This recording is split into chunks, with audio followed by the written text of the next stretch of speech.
네, 원내대표님께서도 말씀하셨습니다만 하반기 원구성이 큰 고비를 넘은 만큼 유류세 탄력세율 인하 법, 직장인 밥값 지원법, 납품단가 연동제 관련 법 등 민생 관련 입법에 민주당 정책위에서도 최선을 다하겠다는 말씀드립니다.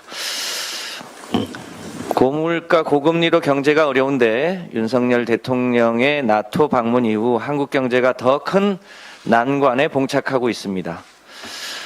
중국을 통한 수출 호황의 시대는 끝나가고 있다는 최상목 경제수석의 발언은 윤 대통령의 나토 방문 정당성을 높이려는 의도였겠지만 그 피해는 고스란히 한국 기업과 국민의 몫이 되고 있습니다. 최 수석의 발언 다음 날 아모레퍼시픽의 주가는 6% 하락했고 면세점과 여행 관련 업종도 다른 종목 대비 두세 배 이상 주가가 떨어졌습니다. 산업부가 1일 발표한 2022년 상반기 수출입 동향을 보면 대중국 수출액은 역대 최고치인 813억 8천만 달러를 기록했습니다. 전체 수출에서 중국이 차지하는 비중은 23.2%로 단일 국가로는 최대이고 홍콩을 포함하면 약 30% 수준입니다. 상반기 무역 수지 면에서도 103억 달러 적자인데 비해 대중국 무역 수지는 41억 8천만 달러 흑자를 기록했습니다. 지난해 요소수 사태 과정에서도 확인했지만 특정 국가 의존도가 80%가 넘는 전략 필수 품목 중 47%가 중국에 의존하고 있고 관광객의 절반도 중국입니다.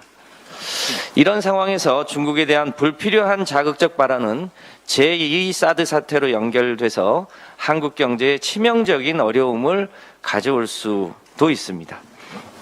한국이 미국과 혈맹적 관계를 기본으로 하면서도 이웃 중국과도 국익 중심의 실용적 외교 관계를 유지해야 하는 이유이기도 합니다. 윤석열 정부는 전체 인구 중 약 1,000만 명이 대중국 교육을 통해 먹고 사는 한국 경제가 치명상을 입지 않도록 편파적인 외교 전략을 재고하시기를 간곡히 요청드립니다. 오늘 발표될 정부의 에너지 정책이 과거 해기를 넘어 이명박 정부와 쌍둥이라는 평가가 나오고 있습니다. 국민들이 가장 우려하는 부분은 원자력 중심의 기후위기 대책입니다.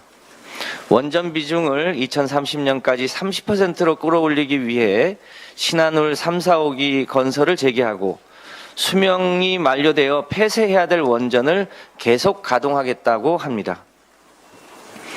또한 노후 원전을 계속 가동하기 위해 원전 내에 고준위 방사성 폐기물 저장 시설을 확대하겠다고도 합니다.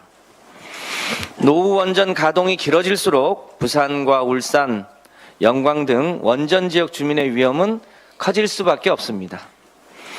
이런 과정에서 주민들의 의사를 물은 적은 없습니다. 윤석열 대통령 특유의 남의 의견은 전혀 듣지 않는 마이동풍식 행정의 극치라고 하겠습니다. 반면 전 세계가 사활을 걸고 있는 재생에너지 보급은 축소하겠다는 구상입니다. 화석연료 사용을 중단하고 재생에너지로만 제품을 생산하는 알리백이 사실상 국제 표준이 되어가고 있습니다.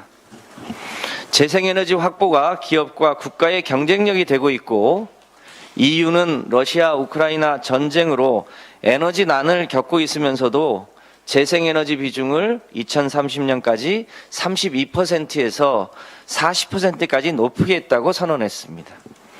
그런데 윤 정부는 오히려 재생에너지 목표를 속도 조절해서 그 목표치를 낮추겠다고 합니다.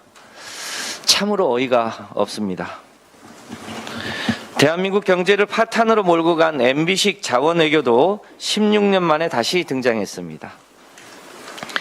자원안보특별법을 제정하고 석유류와 광물자원 확보를 위해 공기업들이 자원 확보에 다시 뛰어들게 하겠다고 합니다. 석유공사와 광물자원공사를 자본장식 상태로 만드는 등 약 20조 원의 천문학적 손실을 보게 한 이른바 MB식 자원외교 시즌2의 시작입니다. 윤석열 정부는 화석연료 시대가 얼마나 빨리 저물고 있는지 잘 모르는 것 같습니다. 지금은 석유와 가스를 확보하는 그런 전쟁을 할 때가 아니라 지구상의 햇볕과 바람을 에너지로 만들고 이를 통해 새로운 산업과 일자리를 만드는 그린 뉴딜 사업에 집중해야 할 때입니다. 2008년 이명박 전 대통령은 저탄소 녹색 성장을 선언했었습니다. 이를 믿고 국내에 삼성과 현대 등 유수의 대기업은 태양광과 풍력 산업에 뛰어들었습니다. 그러나 실상은 4대 강과 해외 자원 개발에 집중하면서 녹색 성장 관련 산업은 실패하고 말았습니다. 우리에게 한 번의 실패는 반면교사가 될 수 있습니다. 그러나 실패에서 교훈을 얻지 못하면 선진국에 진입한 대한민국이 다시금 나락으로 떨어질 수 있음을 엄중히 경고하는 바입니다. 윤석열 정부는 실패한 이명박 정부의 에너지 정책을 답습하지 말고 지금에라도 기후위기 시대에 세계적 흐름에 맞는 에너지 정책을 다시 설계하시기를 바랍니다. 이상입니다. 네, 이어서